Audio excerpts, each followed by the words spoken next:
IsReal News. These are the evening headlines for Sunday, April 5th.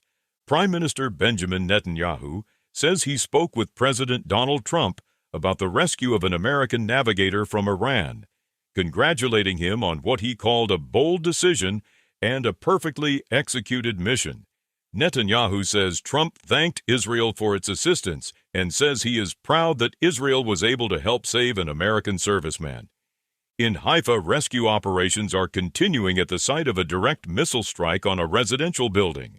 Fire and rescue officials say 4 people remain missing, and that the National Special Rescue Unit has been deployed because of the scale of the destruction and concerns about the stability of the structure. Officials say crews are still working to fully extinguish several fire points, clear smoke, cut energy sources, and open access routes for heavy equipment. The local fire commander describes the scene as the most difficult in the district so far in this war, citing the scale of the destruction, the complexity of the site, and the number of casualties. The strike in Haifa comes after combined fire from Iran toward both the north and the south. 4 people were reported wounded, including 1 seriously. Rescue efforts are focused on an elderly couple, their son, and their caregiver, who are believed trapped under the rubble. New details are also emerging about the American rescue mission inside Iran. According to the report, the navigator survived alone for nearly 2 days in enemy territory after the F-15 was hit, climbing into mountainous terrain and hiding in a ravine while carrying only a pistol. American officials say it took about 14 hours before signals from his locator beacon were identified. At first, there were concerns the device may have been found by someone else, and officials were not certain the navigator was still alive.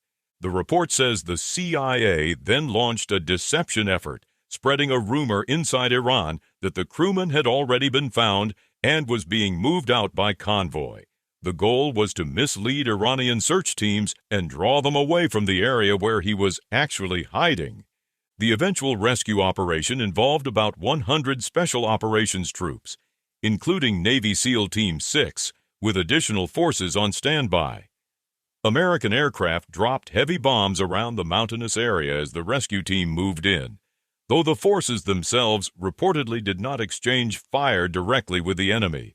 Even after the navigator was reached, the mission nearly unraveled again. At a makeshift sandy landing strip inside Iran, at least 1 and possibly 2 transport aircraft became stuck in the ground. More aircraft had to be called in, and the rescue force waited for hours before finally lifting off after sunrise. In other news, a federal appeals court in New York has reinstated a $655.5 million judgment against the Palestinian Authority and the PLO in a terror case tied to attacks during the Second Intifada in Jerusalem. The ruling restores a 2015 verdict awarding damages to American victims and their families after years of litigation over jurisdiction. And in the United States, a Catholic school in Connecticut says it has disciplined students over anti-Semitic social media posts targeting a rival hockey team, including slurs and imagery described as offensive and contrary to the school's values.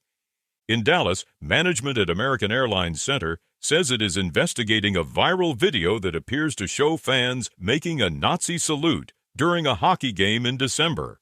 The arena says it has zero tolerance for hate or discrimination and is conducting an internal review. Those are the latest headlines from IsReal News.